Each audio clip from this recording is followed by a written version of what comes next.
Good morning and welcome to Boardroom Bytes at 9. Today we launch our King Committee practice note, understanding the Social and Ethics Committee to guarantee its value. We've got three individuals this morning as our speakers. Mohamed Adam, who is part of the King Committee. He's a King Committee member and is General Counsel at ArcelorMittal, South Africa. We've got Prof. Deon Rossouw, who's the CEO of the Ethics Institute. Deon is also the chair of the King subcommittee that was looking at the social and ethics committees that launched this paper this morning. And he's also the chair of our social and ethics committee forum. And then we've got Getty Simelane, who is an independent non-executive director and chair of social ethics committees. Getty will bring some of her practical experience and exposure to the table when we get to the Q&A. So to start off, Mohamed Adam, I'm going to hand over to you to start our introduction. This is the agenda for this morning. We'll have a very quick opening and an introduction by Mohamed Adam, a presentation by Deon on the actual paper, and we'll get some responses from Getty and then move on to our Q&A. So Mohamed, I will move on to you. Thank you very much. Thank you very much, Vicky, and good morning, everyone.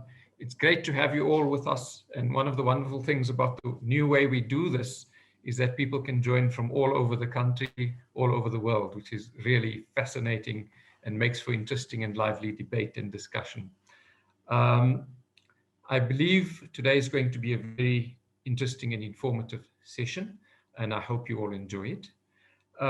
Just to go back a little bit, when we drafted King 4, most of you will recall there was a consultation draft that was submitted for comment, and we received a lot of comment at the time.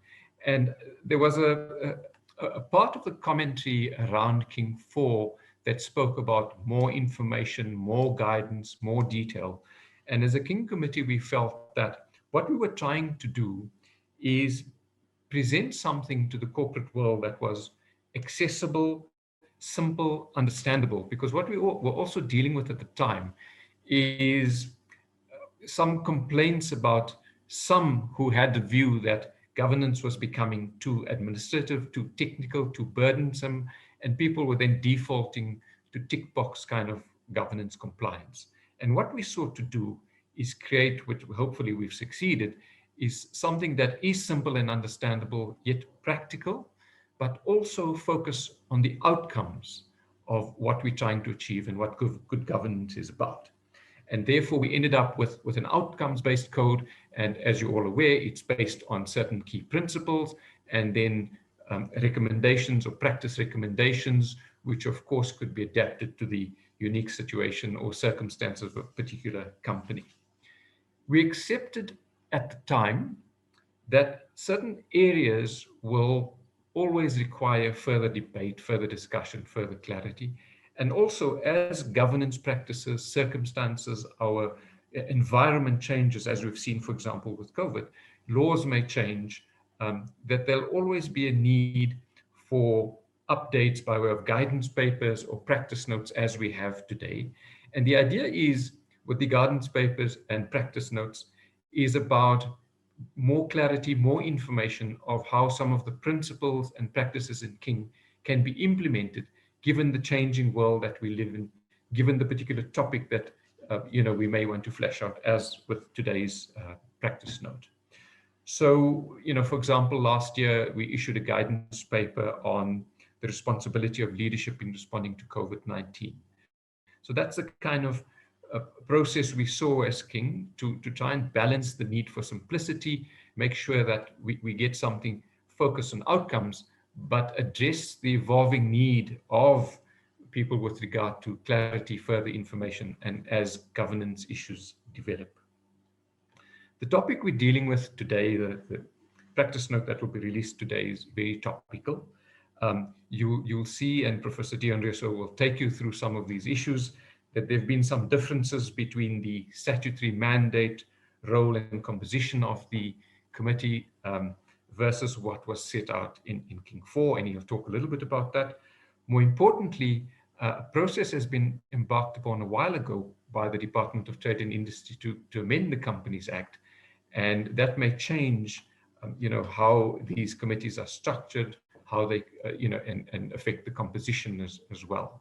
So it is timely that we have this discussion and this practice note is released at this time. And one of the things I just want to emphasize, if you look at what Professor Rossouw and his team has done, is this discussion is about how do we extract value from a social and ethics committee? How do you make sure that it's an effective committee that adds value to the organization? And we move beyond just the legislative compliance and tick a box that says we have a social and ethics committee in our organizations. With that, I want to turn to Professor Deon Rossouw, who was asked to lead the development of this practice note. Professor Rossouw, as Vicky mentioned, is the chair of the Social and Ethics Committee Forum of the King Committee. He is the chief executive of the Ethics Institute and brings to this topic a wealth of experience and knowledge. He has also been involved with the recent process in terms of amending the Companies Act and has given input into some of the provisions relating to social and ethics committees. He's also been very involved in the King Committee as a member of the King Committee and as you would imagine, in the drafting of what the King Committee presently states about social and ethics committees. So I don't think we have any better person who will be able to lead this discussion. And Professor Rossouw led the development of the practice note together with a small team that he led. He's also the founding president of the Business Ethics Network of Africa.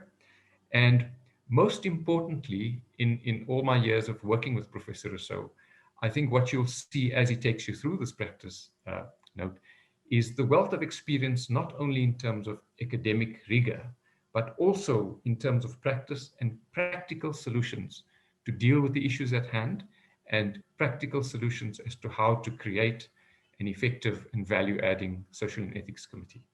And with that, I thank you all once again, and I hope you enjoy what promises to be a fascinating discussion. Can I hand over to Professor Rossouw?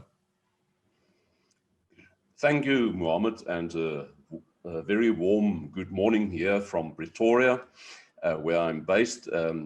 Mohamed, I really appreciate the time that you made available to join us. I know you have a hectic schedule today, but thank you for representing the King Committee, because this is a practice note issued by the King Committee. Also, a warm welcome to each and all of our attendants. I will take you through sort of the highlights of this practice note. It's not a long document. We deliberately kept it short, and towards the end of our session, I will also provide you with a link where you can download the practice note. But let me first give you a high-level overview of what you can expect to see in the practice note, and then I will invite Getty Simelane to have a response to the practice note from her practical background as a non-executive director and also a chair of a social and ethics committee. And then we would like to open it up for a conversation. And please use the Q&A function. And if you have questions, even during my presentation, if there are some things that you would like us to expand on or where you have a different view, please feel free to put it in the Q&A and we will pick it up from there. Okay, so let's dive right into the practice note. And obviously there was a certain background to the decision to issue this practice note. Towards the end of last year, we launched the first Social and Ethics Committee Trend Survey of 2020. And in that specific survey, one of the findings was the following: when people were asked whether the Company Act provides sufficient guidance on what the Social and Ethics Committee should do, less than 60% agreed that they find sufficient guidance there.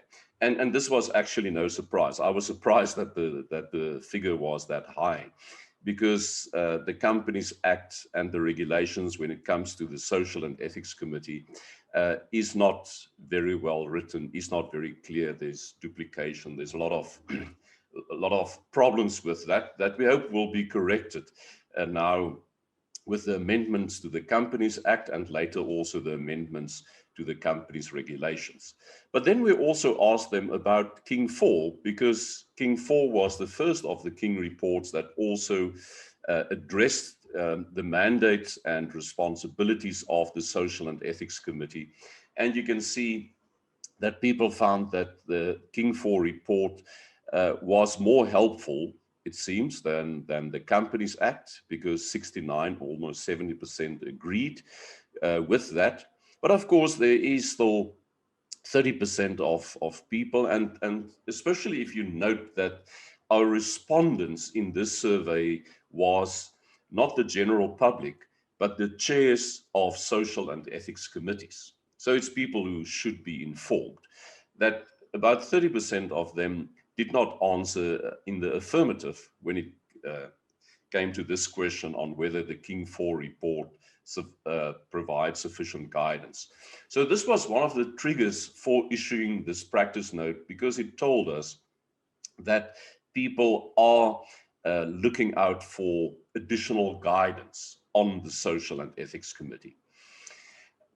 There's something else that I think also contributed to the need to issue this practice note, and this is that the King 4 view of what the mandate and role of the Social and Ethics Committee should be went much further than the statutory mandate and role and responsibilities as we find it in the Companies Act and the company's regulations. So in its attempt to get rid of the confusion, to clear up the confusion, I think King 4 actually added to the confusion of some people, in the sense that there was now the demands of the statutory mandate versus the demands of the King 4 view of what the role, mandate, and responsibilities of this committee should be.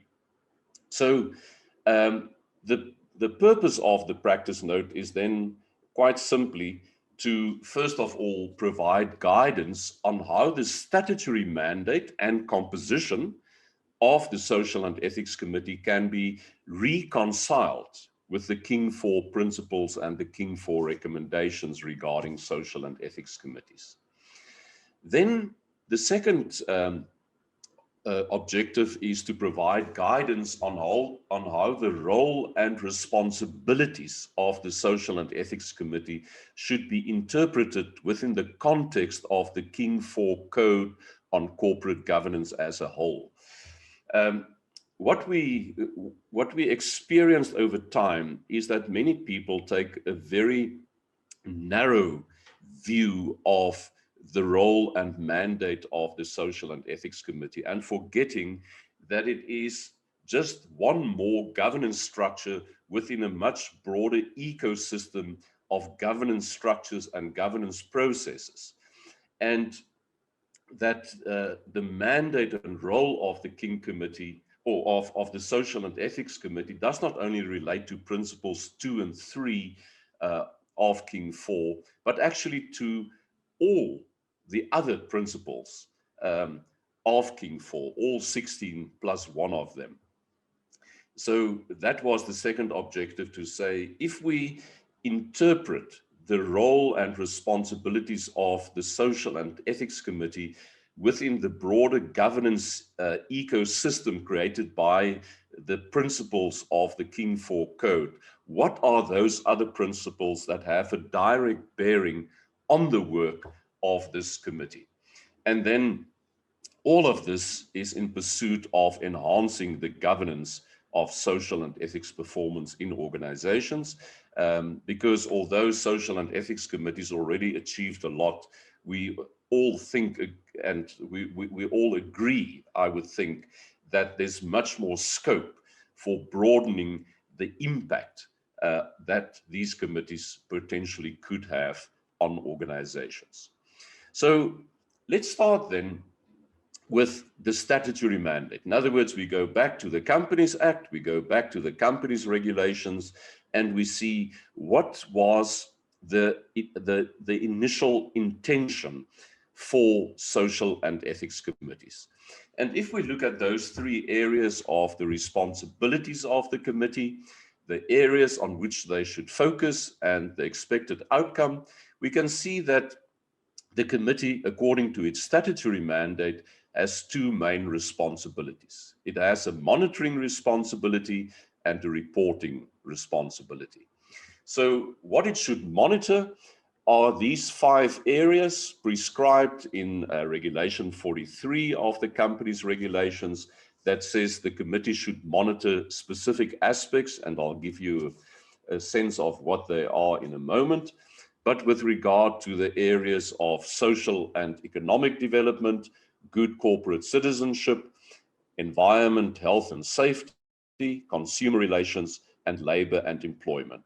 And these should be monitored against relevant legal standards, but also against codes of best practice.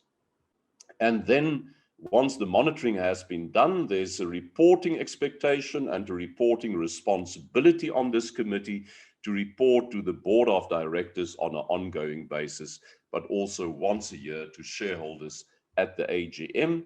And the expected outcome was to ensure compliance with legal standards and with codes of best practice.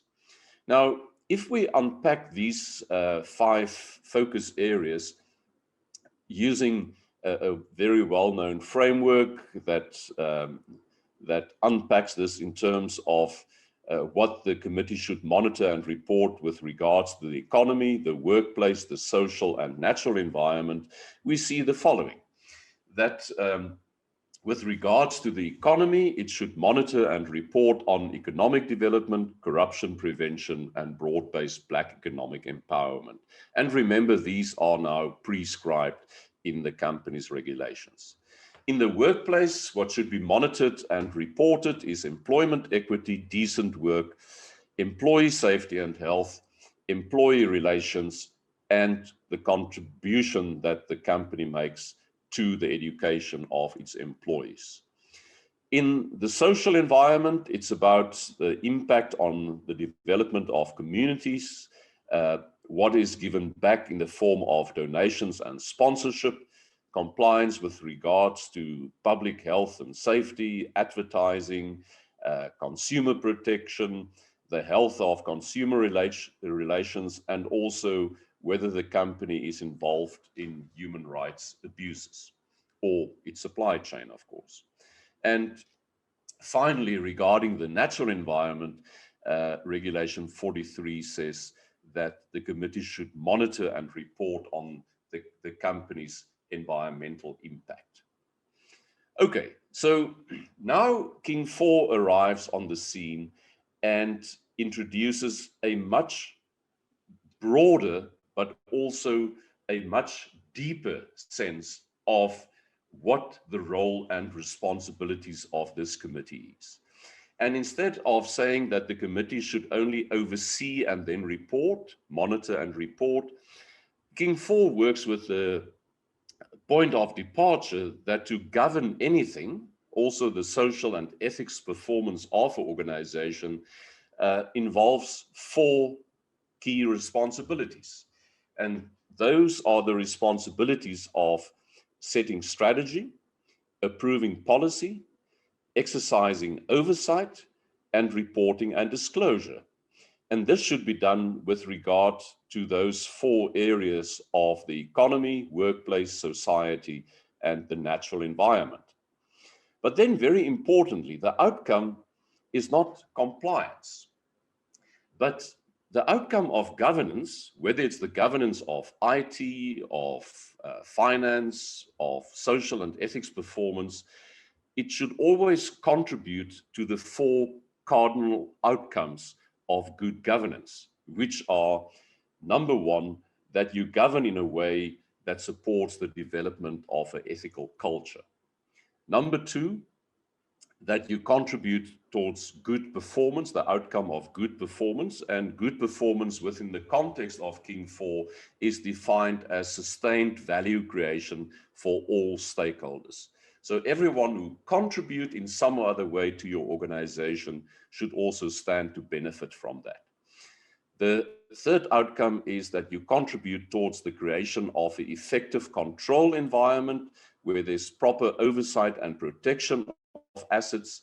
And finally, that you contribute towards the outcome of legitimacy, which means that you are recognized as a legitimate business that enjoys the trust of the society within which you operate. Okay, so you can see it's a much broader governance mandate that King 4 says that this Social and Ethics Committee should play, not only monitoring compliance, but actually setting strategy, approving policies, exercising oversight, reporting and disclosure. With regards to the 4 areas that fall within the mandate of this committee, King 4 also added a few things, and in the economy, it added that not only corruption prevention, but fraud and corruption prevention, as well as responsible and transparent tax practices. In the workplace, it added fair remuneration and organizational ethics. In the society sphere, it added stakeholder relations. And when it comes to the environment, it unpacked environmental impact by also adding pollution, waste disposal, and biodiversity. And as I also have indicated in the practice note, I think it is a bit of an oversight to have left climate change out of this. But one can argue that it is implied under environmental impact.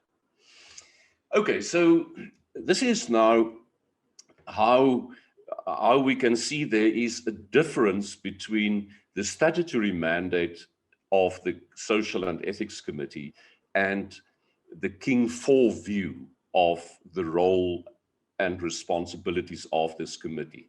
And obviously, King 4 was not in a position to change anything regarding the statutory mandate because that is given in law. But it broadened it and it deepened it. It took it from just a compliance mandate to a full governance mandate. And as you've just seen, it also added a few extra things that it think the committee should take into view or take into account when it governs the social and ethics performance of the organization.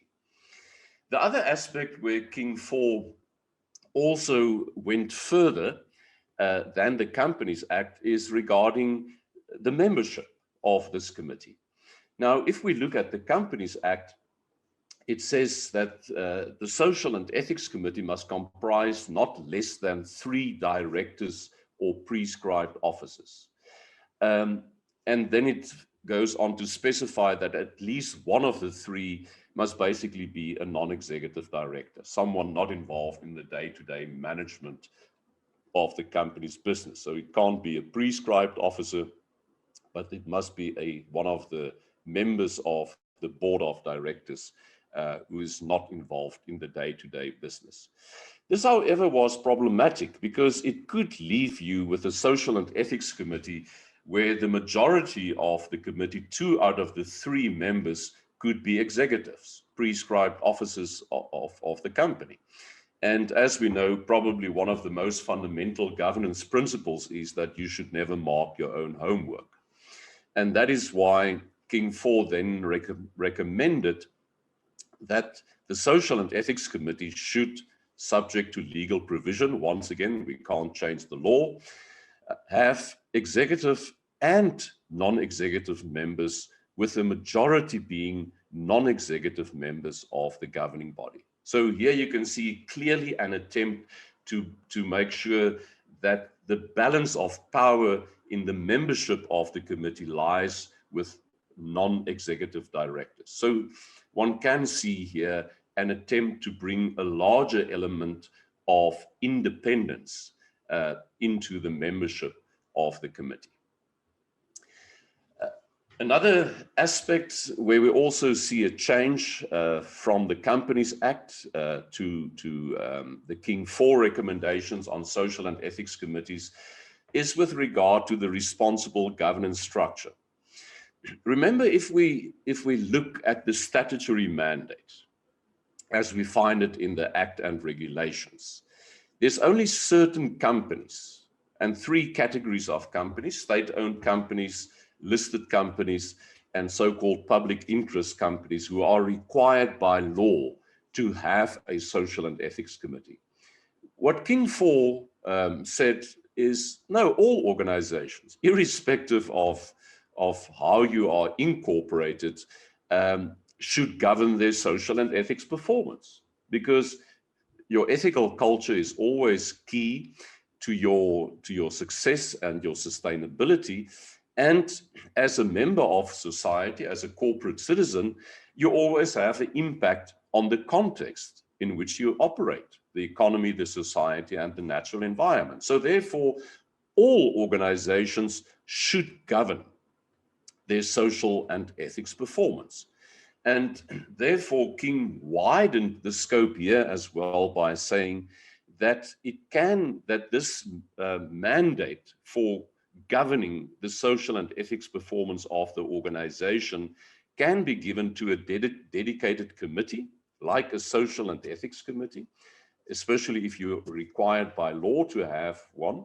But if you are not required by law to have one, you can add it to the responsibility of another committee as is appropriate for the organization. It's even something that can be taken on in small organizations with small boards by the governing body itself. So you can see much more flexibility there. Okay, now I want to take you through not all 16 principles, but a number of them, about half of them, who have a direct bearing on the work of the Social and Ethics Committee. And here I think it is quite important to understand that actually all 16 plus the 17th one that deals with responsible investment do have a bearing on the work of the committee. But it is a fact that some have more bearing than others. Some are more equal than others. And that is why we highlighted a number of them who have that bearing. The very first one is Principle 2. Principle 2 deals with the governance of organizational ethics. And the principle says that the governing body should govern the ethics of the organization in a way that supports the establishment of an ethical culture. And I think what the specific implications of Principle 2 is for social and ethics committees is that it anchors responsible organizational conduct in an ethical culture. It says you can't be a responsible citizen if you are not a responsible company. And in other words, a company with not ethics management, like King 3 said, but a company with a strong ethical culture where it has become second nature and habit to do the right thing even when nobody is watching. That is sort of the foundation on which both your social and ethical responsibility rest. And what we find then in the practice guidance under Principle 2 is the mandate for governing ethics with indications of structural and procedural arrangements for building that ethical culture. In other words, it gives you a sense as a member of the governing body, what are the things that you should expect to see in the organization in order to build that outcome of an ethical culture. Okay, the next principle is Principle 3. And Principle 3 is the principle that implicitly is linked to the very mandate of the Social and Ethics Committee. But I always say that is probably one of the best kept secrets of King 4, in the sense that it does not make it explicit. But I had a conversation with the principal author of King 4, ArcelorMittal, who is now also the chair of the King Committee, who also confirmed that that indeed was the case. It was the intention of the authoring team of King 4 that this principle should relate directly to the social side of the mandate of the Social and Ethics Committee, and principle 2 to the ethical dimension of that committee's mandate. And what happens here under principle 2, the one on responsible corporate citizenship, that says the governing body should ensure that the organization is and is seen to be a responsible corporate citizen, is that it categorizes the social responsibilities of the committee in 4 distinct areas: the workplace, economy, society, and the environment, like I've displayed to you a bit earlier on that slide. But it also identifies the additional responsibilities beyond the statutory duties of the Social and Ethics Committees that I also showed you a bit earlier. Okay, so then we can move on to principle 4. And principle 4 is the principle that deals with the interrelatedness of various aspects of governing an organization. And it says the governing body should appreciate that the organization's core purpose, its risks and opportunities, strategy, business model, performance, and sustainable development are all inseparable elements of the value creation process. And this principle, I think, has incredible importance for social and ethics committees, because we often find that social and ethics committees operate on their own planet, and they don't connect to what the rest of the organization is doing. And in that way, it is seen often as not very relevant to the purpose, the risks, the strategy, the business model, the performance, sustainable development, and other aspects of the organization, which would be a grave mistake. It's for this reason that in the practice guidance that we provide under Principle 4, we do emphasize that the priorities of the social and ethics committees, in other words, the things that they consider to be material within their mandate, should be aligned with the purpose and the strategy of the organization. They should not be parallel, they should be supportive. But the flip side of that is that the committee should also monitor the impact of the organizational strategy on the economic, social, and environmental context in which the organization operates. So you can see there is a very intimate interrelationship between the work of the committee and ultimately the purpose, performance, and sustainability of the organization, but not only the organization, also of the context within which the Social and Ethics Committee operates. That takes us to Principle 5, and Principle 5 is the one that deals with reporting. It states, the governing body should ensure that the reports issued by the organization enable stakeholders to make informed assessments of the organization's performance and its short, medium, and long-term prospects.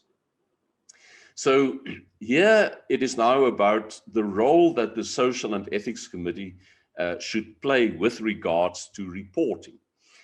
And it starts by the committee providing information on social and ethics performance to the governing body for inclusion in integrated or sustainability reports. I often find, and I hope I'm wrong in most instances, but in some I know I'm not, I often find that integrated and sustainability reports are invented and not developed, in the sense that there's not a proper process in which the information that ultimately finds its way into external reports are properly thought through, processed, and internally assured before it is made public. And that is why it is so important that the Social and Ethics Committee should ensure that that information that is channeled through via the Social and Ethics Committee to the governing body for inclusion in integrated and sustainability reports, that information has been properly assured. In other words, it has been overseen with professional skepticism. It has been overseen with a view of, is this reliable information? Is this timely information? And by ensuring the integrity of the information that goes via the Social and Ethics Committee to the governing body, ultimately for inclusion in reports to external stakeholders, they are playing a very important combined assurance role. And I think this is one of the untapped potentials of this committee that hopefully this practice note can also contribute to giving more prominence. Then skipping to Principle 8. Now, Principle 8 is the one that deals with the arrangements around subcommittees of the governing body. And it emphasizes also specifically the importance of independence, an element of independent thinking, but also independent members of these committees. And the principle says, the governing body should ensure that its arrangements for the delegation within its own structures promote independent judgment and assist with balance of power and the effective discharge of duties. When we look at the implications of Principle 8, specifically for social and ethics committees, we've already seen that this advocates for a balance of power in favor of non-executive members in the composition of the Social and Ethics Committee. And one can argue not only non-executive members, but also more independent non-executive members, because it's clear under the practice guidance that we find under Principle 8 that the whole matter of independence in the governance of social and ethics performance is regarded as important. And what also happens under Principle 8, because there's a subsection of Principle 8 that deals specifically with the mandate and the responsibilities of the committee, is that here organizational ethics, which never appeared in the statutory mandate of the Social and Ethics Committee, is now explicitly included. And by including organizational ethics in the mandate of this committee, it immediately draws Principle 2, the first one that we discussed, on the governance of ethics within the mandate and responsibilities of this committee. Jumping to Principle 9, rather from Principle 9 to Principle 11. Principle 11 is the principle that deals with risk. And it says, the governing body should govern risk in a way that supports the organization in setting and achieving its strategic objectives. And the moment when we read Principle 11 in conjunction with the role, but also the way in which the Social and Ethics Committee operate, we can see that there is an expectation also on this committee to identify risks and opportunities, and specifically with regards to the social and ethics performance of the organization. But not only to identify it, but also to report it on a risk-based manner to the governing body. And then also to report these risks and opportunities to relevant governance structures. And obviously here we would typically think about a risk committee or audit and risk committee of the governing body. And this immediately implies collaboration. In other words, the work of the Social and Ethics Committee and the work of the committee responsible for risk should be clearly well coordinated. And I think what we have seen more and more also in the Social and Ethics Committee Trend Survey of last year is that more and more organizations are making permanent arrangements to ensure that there is communication between the Social and Ethics Committee and the committee responsible for risk. Like, for example, stipulating in the terms of reference of the committee that a member of the risk committee should also be a member of the Social and Ethics Committee. Then we go to Principle 13. And Principle 13 deals with compliance, the governance of compliance. And it states, the governing body should govern compliance with applicable laws and adopted non-binding rules, codes, and standards in a way that supports the organization being ethical and a good corporate citizen. Now, very important here, as we know by now, the statutory mandate of the Social and Ethics Committee does have a compliance component. And therefore, the Social and Ethics Committee should oversee compliance with social and ethics related legislation, but also with leading practice, and not only local, but global leading best practice.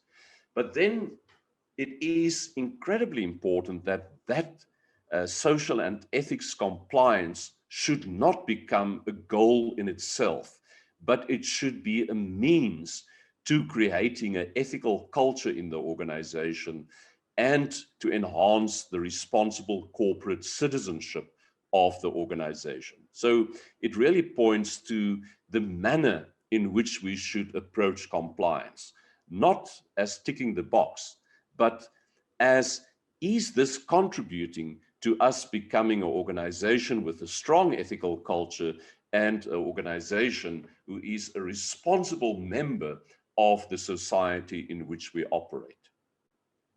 Then we move on to Principle 15, and this is the second last of the principles that I would like to cover. And Principle 15 deals with assurance. It states that the governing body should ensure that assurance services and functions enable an effective control environment and that these support the integrity of information for internal decision-making and of the organization's external reports. So implication quite clearly again, and we've seen elements of this before when we talked about reporting, it is about ensuring the integrity of the information on the social and ethics performance reported to the governing body to ensure that we have a good, reliable information on which we can base our decision-making as a committee, but also as a governing body. But then the implication is also when it comes to external reporting by the organization, that this committee should collaborate with relevant governance structures like the audit committee in assuring integrity of the social and ethics aspects of the external reports issued by the organization. Final principle that I would like to draw your attention to, and also the last one discussed in this practice note, is Principle 16, the one that deals with stakeholders, and more specifically, a stakeholder inclusive approach to governance. And this principle says that in the execution of its governance role and responsibilities, the governing body should adopt a stakeholder inclusive approach that balances the needs, interests, and expectations of material stakeholders in the best interest of the organization over time. So it emphasizes, and this is the governance implications of this principle for the Social and Ethics Committee, that a stakeholder inclusive approach should be followed in assessing social and ethics risks and opportunities. You should not decide on behalf of your stakeholders what their issues, social and ethics issues with the company, with the organization are, but you should give them a voice in articulating that. And that, of course, then also implies the second bullet there, the inclusion of material stakeholders in assessing the positive and negative impact of the organization on its context.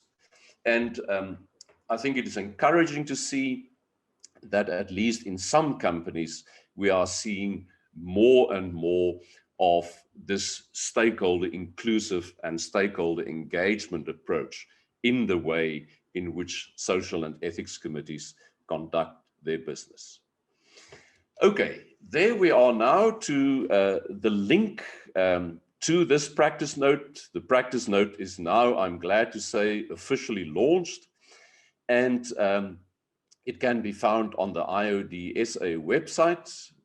You see the instructions there, you see a very long link there, but that link has also been posted, I believe, by Julie Dixon in the chat. So you should be able to see this in the chat as well, and you can just copy it from there.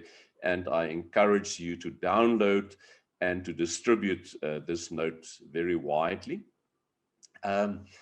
Can I also use this opportunity to thank everyone who contributed to the drafting of this practice note, particularly the Social and Ethics Committee, subcommittee of the King Committee, which is the committee with the longest title that I serve on, for their very valuable inputs. Also the members of the Social and Ethics Committee Forum of the IOD, who also reviewed the earlier draft of this practice note and gave very valuable feedback. Also want to thank my colleagues at the Ethics Institute who also reviewed this. And then also a special word of thanks to ArcelorMittal, who also reviewed this practice note. I must say that ANSI was also instrumental in helping me to convince Getty Simelane to join me in this Q&A session. And Getty, I would invite you to come on screen, please, to switch on your video and unmute. Welcome, Getty. Great to have you here. Getty is a very experienced director, more so in a non-executive and independent non-executive capacity, serving on governing bodies in the non-profit sector, in the private sector, public sector entities. She comes from a very strong human resource background and she's registered as a master human resource practitioner and also as an HR auditor with the South African Board for People Practices. Getty, welcome. Thank you for joining. And I would like to give you an opportunity to have a formal response to this practice note. I made the practice note available to you about a week ago, so you had the benefit of reading it before it was officially launched. And then after the response, Getty and I will handle your questions. So any questions and comments, and I can see there's already a number in the Q&A, will be handled then. So Getty, with that, over to you. Thank you, Professor Rossouw, and morning to all the colleagues and attendees of this session, and which I believe is a very important session for us to have on a practical application of the important part of of the area that we have responsibility for as in non-executive directors and as people who have a responsibility to manage or to direct organizations. I'll be very brief so that we can have a session, the opportunity to have an engagement. As by way of introduction, I just thought to myself that it may sound like a long time for 2012 to have been the date and year when, or May 2012 rather, to be when the Social and Ethics Committee became a statutory requirement. And in my opinion, and perhaps experience as well, in navigating this space and making meaningful and effective decisions around the implementation, it has often been a fairly long process and often fairly frustrating as well. But in retrospect, I would like to believe that one learned very critically that for the different organizations and perhaps even sectors that one gets involved in or is involved in, the approach of one size fits all was never appropriate when it came to how we implement the requirement of the Social and Ethics Committee. And in the area or part where perhaps a statutory requirement applies, the interpretation of course needed to be consistent, but we have to be practical in the application and which is required. And in fact, I think that part benefited more from a fair amount of customization in innovation and continuous review of what was actually meaningful to say is the way in which we are applying or implementing the requirements. The focus areas from a statutory mandate is as highlighted in the practice note, which comes directly from the legislation and the regulation, are and will be a given, I argue. And what we monitor as committees, as social and ethics committees, and consequently report on to the board and shareholder as applicable, requires us to give careful thought. And I agree with the argument that says it should result in more than us, and Prof actually mentioned this, ticking the box of compliance to the law as it were.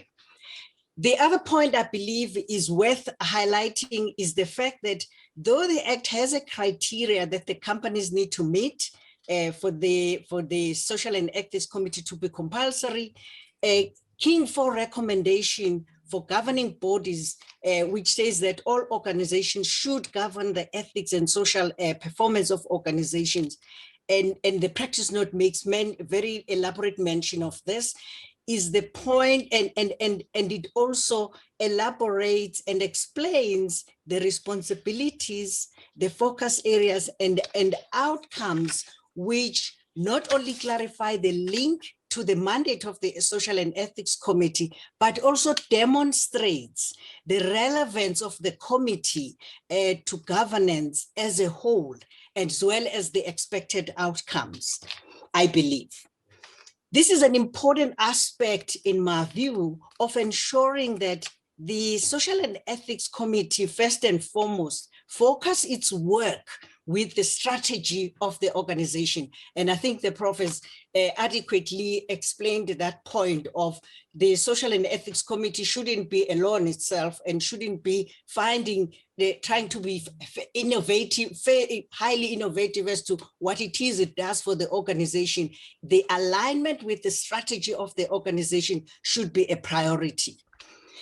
And then also the point made in the practice note about the additional matters that King 4 recommends to be added above the statutory mandate of the Social and Ethics Committee is critical in not only bringing a holistic approach to the reader or user or those of us who are part of the Social and Ethics Committees of this practice note, but it demonstrates equally, in my view and in my opinion, the relevance of the work of the committee, which brings into the arena the issues which are of concern and are seen as requiring attention in the current organizations. because we have to have that relevance, that applicability should also be taken into consideration.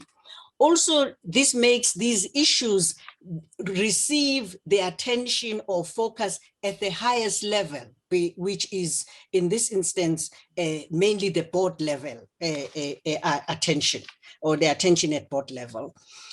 On the points raised around the Social and Ethics Committee membership or composition and responsibility for the governance of social and ethics matters, the practice note has given valuable and practical explanation of what comes from the statutory side, as well as the King 4 approach. And also gives I believe it does give us practical applications. One can conclude from those points raised that the regulation would be the minimum requirement.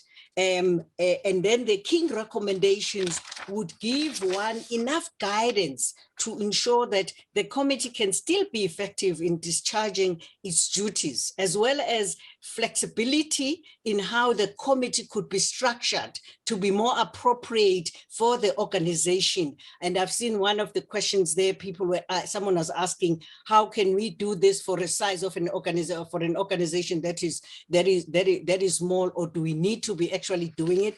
That flexibility, I think, is brought in there. And also the issue of the eligibility, who's eligible.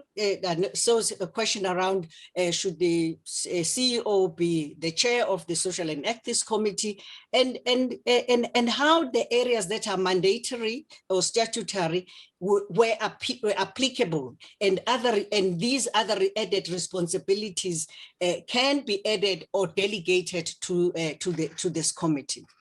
The last part of the practice, which Prof spent longest of time on, is the specific principles which are most important or are relevant for the Social and Ethics Committee in executing its mandate. I think that is a very helpful one, because it's taking away the guesswork for us. These explanatory notes which accompany each principle, they clearly indicate how best could the committee interpret, apply, and report on the areas under discussion. This will go a long way, as I say, to eliminate these gray areas or possible doubts, and contribute significantly, in my view, to the Social and Ethics Committee focus on, and I quote, the session where Professor Deon Rossouw has ran sessions for us in some of the organizations that I'm part of, workshops on how specifically we manage and how we can improve or develop our attention or our focus on the work of the Social and Ethics Committee. And his quote to us has often been, the Social and Ethics Committee has to focus on social and ethical issues that are critical for the company's sustainability and ensures that material issues are managed. And I would like to stop there, Prof, if I may. And thank you. Thank you for the opportunity to share with you my own understanding of the practice. Thank you very much, Getty, for studying it so deeply. But the way in which you said it, and also what you said, just made very clear that you went through this battle. You are carrying the battle scars of making sense of what is the role and responsibility of the committee. And thank you very much for your comments. As you were speaking, I was casting an eye, one eye on the Q&A and listening to you with my other ear, and also looking at you with my other eye. And there's quite a number of very interesting things that came up. You briefly just touched on them, but let's start with two questions dealing with the law, the Companies Act and regulations, and the work of the King Committee. And I'm going to ask you, Getty, to comment on that as soon as I've read the two questions, and I'll also say something myself. But let's start with Clive's question there. He says, in my view, we are asking too much of a voluntary corporate governance framework like King IV in its current form. The Companies Act should formally recognize the King codes where deficiencies exist in the Act, or do you think there's another alternative to remedy this gap? And then I would also like to go to the question by Dumasani, I think. Dumasani, you say, is it not possible to convert the King IV principles into an act or any legal binding document? You can see, Getty, where both questions are going. Shouldn't we turn this into law, into hard law, so that we can lock up people who don't do their job? Getty, what is your response to that? If I may, I think, Prof, I think colleagues who are asking the questions, thank you for the question. And to a large extent, I think it resonates with me.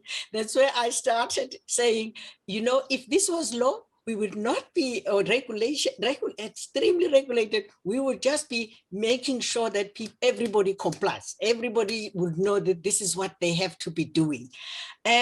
Over time, there's, I must say, from where I would like to believe there's room for that. There is room for that approach. However, I think we should not be assuming that it would be the way in which we resolve all issues. It cannot be the way of resolving the issues that we have in relation to social and ethics, specifically to the ethics issues. I think, let me just broadly put it that way.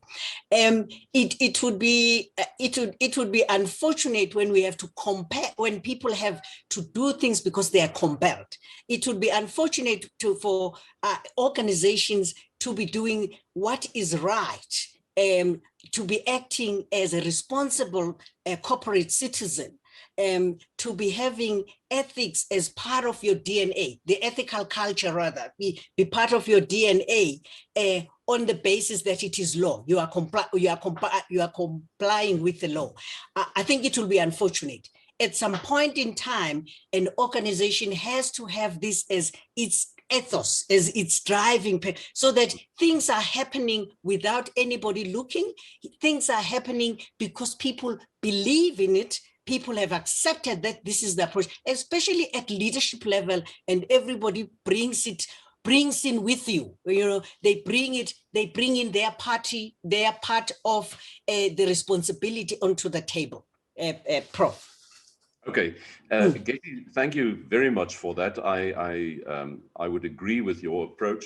And just to give maybe some background on this question on whether the King Code should be turned into law is an ongoing conversation in the King reports. We recently did a special edition of the Journal of Global Responsibility, where we looked at the evolution of the King reports from King I in 1994 right up to where we are now.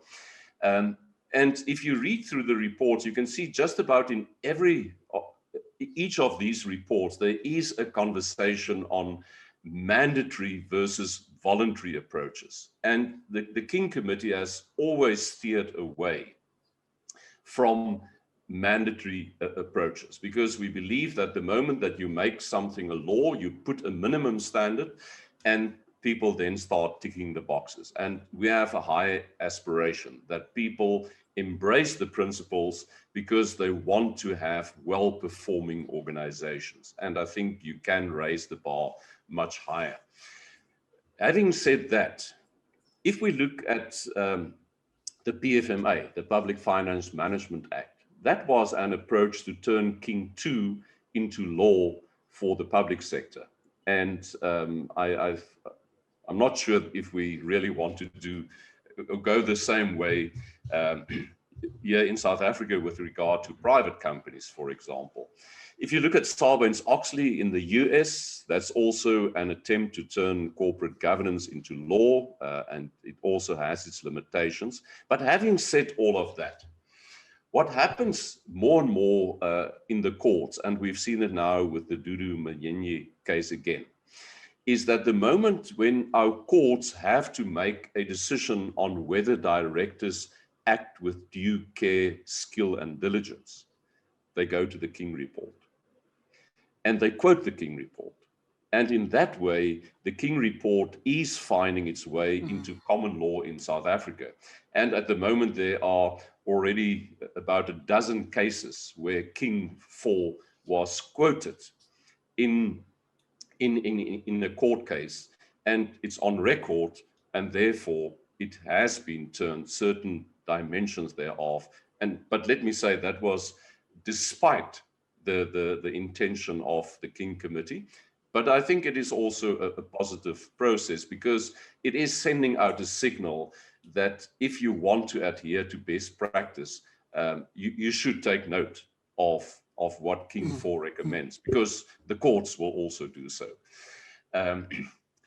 You might be aware or not aware that there's currently also a process in the making of setting an international standard for corporate governance, the ISO, the International Standardization Organization, and they use two basis documents in order to draft that global standard, ISO standard on corporate governance, and the two basis documents are King 4 and the UK Code of Corporate Governance. Okay, Getty, let's move on to membership, because I've noted that there are 3 questions on membership. You also touched very briefly on that already, but let's discuss it in a bit more depth. The first one is by Eleni, who says, as a private company, we do not have any non-executive directors, but still like to have a social and ethics committee and are required to have one. How would you go about determining membership of the SEC? And Getty, I want us to note here that they are required to have one. In other words, I presume they are a public interest. Yes, yes. Then the second question relating to membership, if you can just make a note of that, is the question by Michelle. And Michelle asked, with regards to the membership of the Ethics and Social Committee, should or can the CEO of a company be the chairperson or the chairman of this committee? And then there is a final question by Krishna, who says, a year or 2 ago, a draft amendment of the Companies Act came out that the SEC should consist of 3 non-executive directors and that they should be selected at the annual general meeting of the company, same as required with the audit committee. Is this still going to come into effect?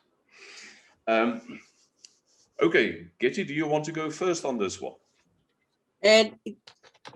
Thanks, Prof. I think the first 2 probably have a bit more experience on than the last one, which I will kind of I may want to leave to you to just give more to give a better perhaps a better response. But I think first, I think to Eleni, it's commendable that they actually want to, you know, and even though there is recognition that this is a requirement. So it is an organization that requires to have a social and ethics committee. If we look at the regulation, it doesn't say you must have only non-executive directors. It also says prescribed officers. So if you do not have, my view would be, if you do not have the non-executive directors, it would be appropriate to consider people who are the prescribed officers.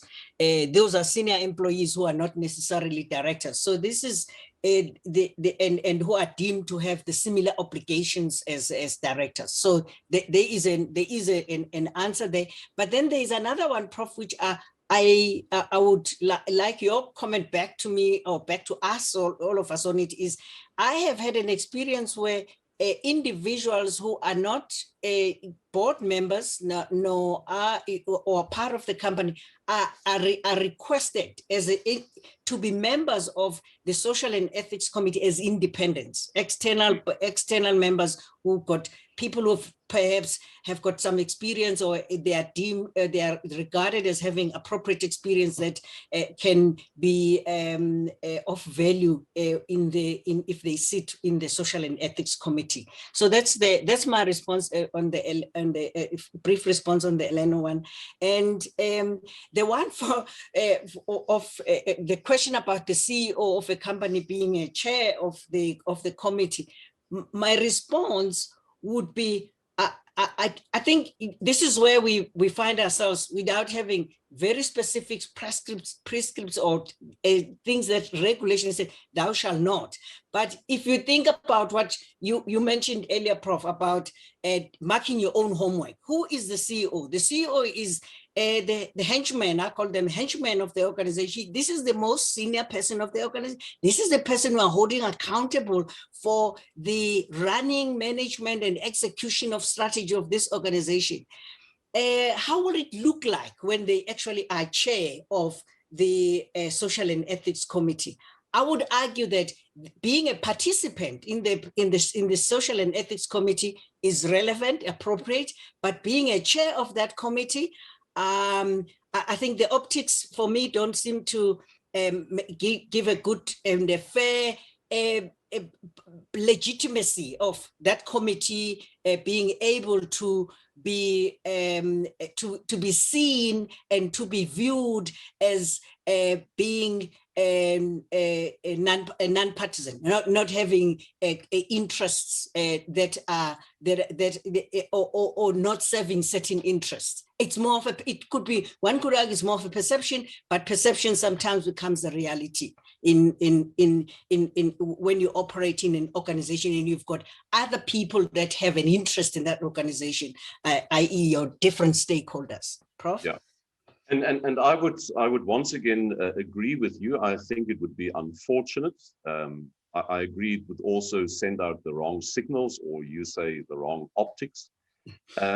Because as a chair of a committee, you are able to set the agenda, to decide what is on the agenda and what is not, and thus influencing the meeting in the sense of deliberately looking away from things that might be uncomfortable to you.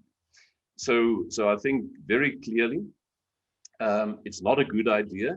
It's a very good idea, and I actually prefer the Social and Ethics Committees where I serve and that I chair as well. I prefer the CEO to be a member of the committee, because that means that the chief executive officer hear all these conversations around the social and ethics performance of the organization. For me, it's always my preferred choice. And as King 4 also says, there should be a combination of executives and non-executives, but with the non-executives being in the majority. And if you read between the lines, the ideal would be to have an independent non-executive to chair that committee. There was also the question on the New Companies Act that I think you passed the ball to me, Getty. We are still quite in the dark. We had conversations via the King Committee with the Department of Trade and Industry on this. They are playing the cards very close to their chest. But what they are saying is that because the King Committee did make a submission when the company's amendment bill was published for comment, and the one thing that they did say is that they took notice of the King 4 report and also the King Committee submission. But to the best of my knowledge, that is now with Cabinet, who would then start the process of formalizing it through Parliament, but also through further public comment. So we don't have anything particular there at the moment.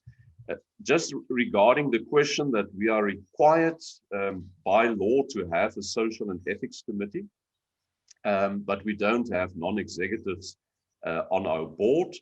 Well, there is a stipulation in the Companies Act that says your board should be so compiled that you can fulfill your statutory obligations. So I often find that, especially also with overseas companies operating here in South Africa who don't have any non-executive directors and definitely not independent non-executive directors on their South African boards.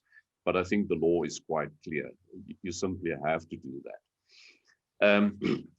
There's also a question that was submitted before the start of the webinar. It is anonymous, but let me just, it also deals with membership. So let me also bring it in. The person posed two questions.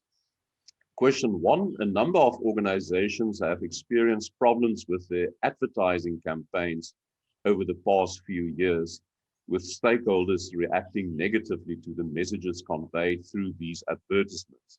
Can you expand a bit on the finding on page 15, and that is now of the Social and Ethics Committee Trend Survey that we published last year with regards to advertising and the risk it may pose to the organization. And then the person goes on to saying, shouldn't there be more specialists on social media marketing, brand communication, internal communication, external communication, and so forth on the committee? Well, matter of the fact is that advertising, oversight of advertising is one of the statutory duties of the committee. So it is something that should be on the agenda.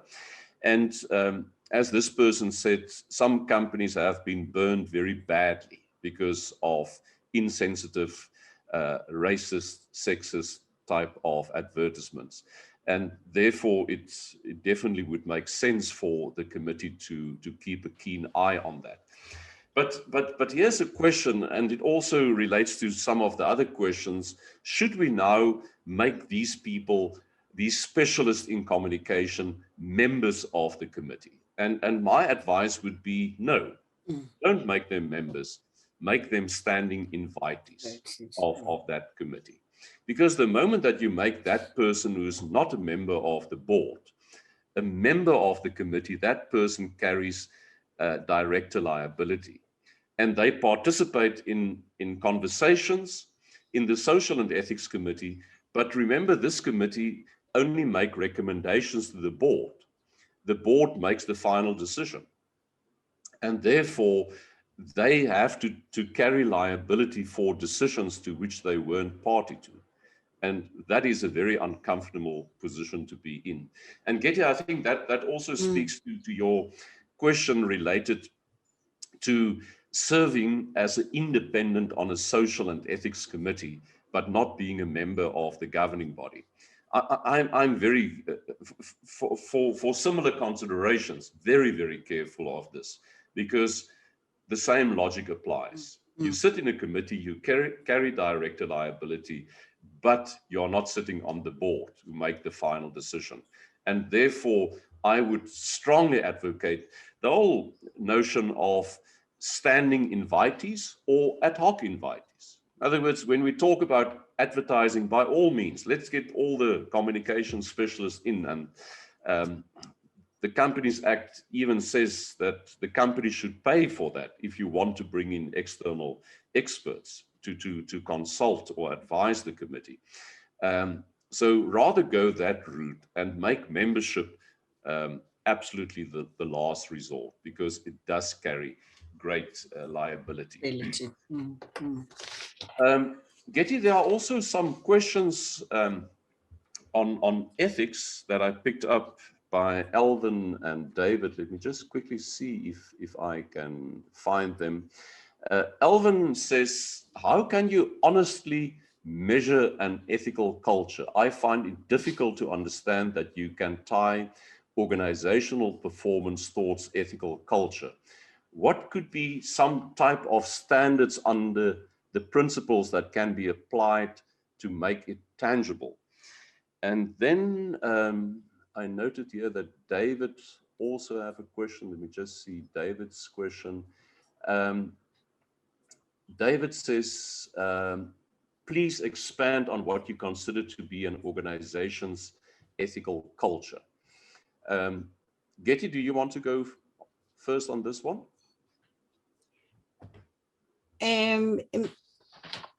Maybe it's very briefly, because I probably don't fully understand what the question is actually asking about, but I'm making an assumption that the one on measuring ethical culture is talking to how do we first. I think you would need to have a culture that has been defined for that organization. Organizations need to actually make a call on what the culture is and not make an assumption that this is going to happen by itself. I relate to the question in that context that if you haven't gone and identified based on your vision, your mission, your values, what your actual culture is, if you haven't gone through that journey as an organization, you will have this quandrum of not being able to determine what your culture is, and therefore what is it that you need to measure, because your measurement will come out of this culture. And secondly, I think there is also a tendency in organizations that the issue of culture specifically here, it gets to be either a subset of some measurement or not get to be assumed away, that it will happen without being measured, without someone being given the responsibility and accountability for it. So that becomes this gray area which we are seeking to have an answer around, but we don't know what it is that we're talking about. So to me, that would be the starting point for us to get to that one. I can't remember what was the other question relating to the culture issue. Was it the definition? Well, Prof, let me pass on to you all these other ones, because yeah, I often find working with social and ethics committees that when we come to the ethical culture aspect, now ask them, so how do you assess the ethical culture? Because Principle 2 of King 4 says you should govern, the governing body should govern the ethics of the organization in a way that supports the establishment of an ethical culture. And if you then ask people, so how would you know how healthy or how mature your ethical culture is? Most people are in trouble. In other words, they don't really have a sense. This shift that we see beyond compliance, legal compliance, to ethical culture, I think is a realization that grew the world over, that there are certain things that you can regulate and other things that you can't regulate. And the only sustainable defense against corporate failure is to build ethics into the DNA of your organization. And there are ways of measuring it. At the Ethics Institute, we use the instrument called the Ethical Culture Maturity Index. And there we look at 7 factors, which are indicators of the strength of your ethical culture. Number 1, top leadership commitment to ethics. 2, middle management commitment to ethics. Because you can't assume because you have top leadership commitment, you also have middle management leadership commitment. And then to look at commitment to ethical standards on employee, non-managerial levels. But then we also look at factors such as consequences for ethical and unethical behavior. In other words, are there positive consequences if you do the right thing, negative consequences if you do the wrong thing? We look at awareness of ethical standards, the prevalence of ethics talk, is there formal and informal conversations on ethics throughout the organization, and we also look at perceptions of fairness of treatment of staff and employees. And these 7 factors together gives you a sense. And when we correlate that ethical culture with unethical conduct in organizations, we see a very strong correlations. Organizations who measure strong on ethical culture maturity have much lower incidences of unethical conduct that is observed. So it is possible. Getty, I know that one of the organizations where, I don't know if you still serve there, but you served there for a very long time, they also develop certain proxies that they look at and that they measure on a quarterly basis, and that gives them a sense, are these things going up or down? And that ultimately gives the governing body and the Social and Ethics Committee a sense of, are we moving in the right direction? Well, there are many more questions. I know there are many people who try to raise their hands as well. But I think the success of a good webinar is not to drag on indefinitely. So Getty, at this point, before I hand back to Julie to just do the closing, can I thank you for your contribution, for being a very active and good partner in this conversation. It is much appreciated. Thank you for the time that you put into preparation. And can I also thank our audience? Thank you for attending. Thank you for participating. And with that, Julie, I hand over to you to close proceedings. Thank you, Deon. I must say that you have thanked everyone, so that lightens my load a little bit. And I'd like to just invite everyone or remind everyone for next week's session. It's on the well-being in the workplace, the 4th bottom line, and it's from Navlika Rabanji from ICAS. And we'd really would like to see you at that session. Thanks everyone for joining us, and thank you again to our speakers and all our audience. We really appreciate you logging on every Wednesday, and we look forward to seeing you next week. Thank you.